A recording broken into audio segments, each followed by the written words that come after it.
Hello, Cancer. It's umomgtarot, and this is your someone secretly talking about you tarot card reading. Now, don't jump the gun. It could be something good, something bad that they're talking about, but we don't know yet. So let's, just tune in, sit still, relax, and we're going to figure out the who of it all with the astrology reading cards. And then we're going to look at the what of it all with the tarot cards. Does that make sense? Listen, we can communicate intuitively. I'm sure that made sense to you. Okay, as a water sign to a water sign, let's do this. So your first card is, all three of us are here in this reading. Scorpio, your third water sign. The energy is intense, masterful, thoughtful, and magnetically charming, but also secretive and possessive. So you know what time it is with this connection. Who's talking about you? Somebody who has it running deep. They got it running deep. The connection they feel to you, deep. Then we have Leo. The energy is flamboyant, dramatic, proud, and passionate. It focuses on the importance of self-belief. There you go. There you go.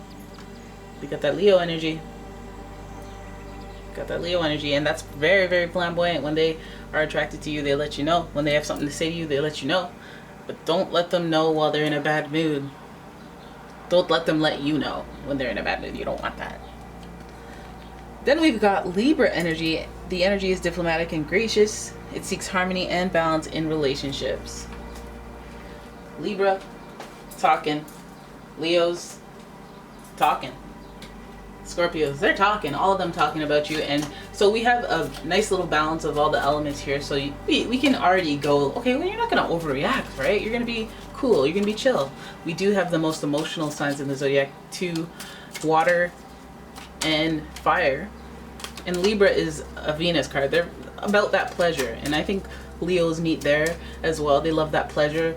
Scorpio, of course, loves that luxury. So, okay, we're in the upper echelons of the thought processing. You know, Libra wants balance in relationships, so that's good. We want some fairness. You know, we don't want malice. You know, I mean, maybe we want malice, an eye for an eye type balance. Scorpio is in the picture.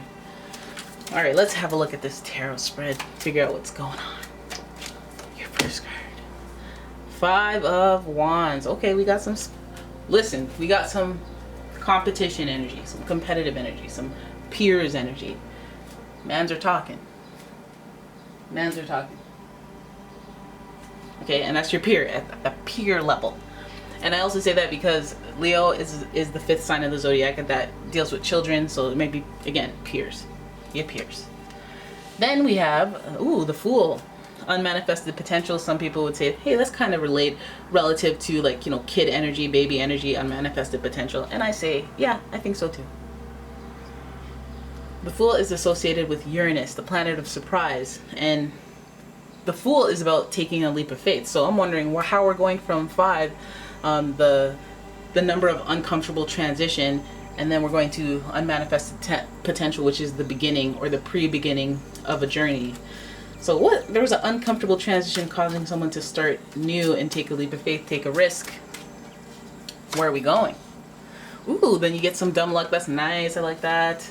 I like that. You get the Wheel of Fortune energy. Maybe something fell through even. Maybe some type of luck came at them and it fell through.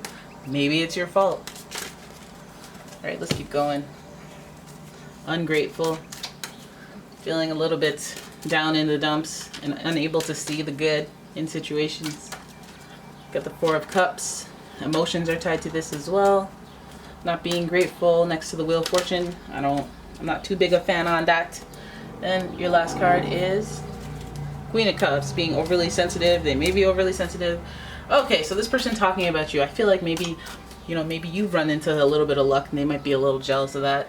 And perhaps with the competition and the peer energy and the, kind of fighting back and forth with it, maybe, you guys went after the same type of opportunity and maybe you came out the victor.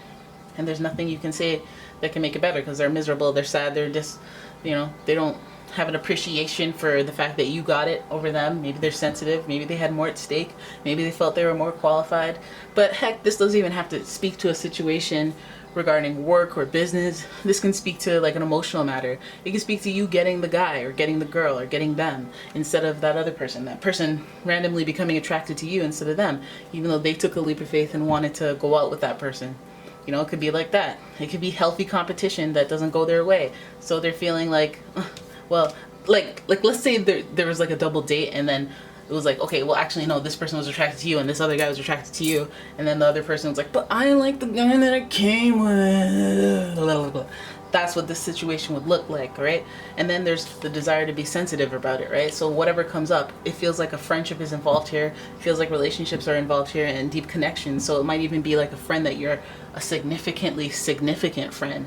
Like this, should I choose the smoothest course? Steady as the beating drum. Should I just choose my friend? You know, instead of the love of a lifetime, or whatever opportunity this could manifest as. It could be, hey, we have a yoga class and there's only one membership left. Rock, paper, scissors. Okay, you win. But she loves yoga. Oh. You know, anything that tugs at your heartstrings and fans the flames. But also there's an element of surprise. So I feel like, you know, that with that Uranus energy, we're also connected to Aquarius. That still speaks to me as friendship. So rivalish competition involved. And I mean, the Wheel of Fortune is supposed to represent being lucky, but coming next to this card, Four of Cups, showing the lack of gratitude or whatever, it seems somebody's salty. Whoever wins, someone's gonna lose, and they feel salty about it and extra sensitive about it. So I'm wondering if some of you guys are in competition with one of your friends and you're winning, and they're all like, slightly being a hater because my ego, my pride. There's that Scorpio energy. If they feel betrayed at all, the Scorpio energy is going to come on out.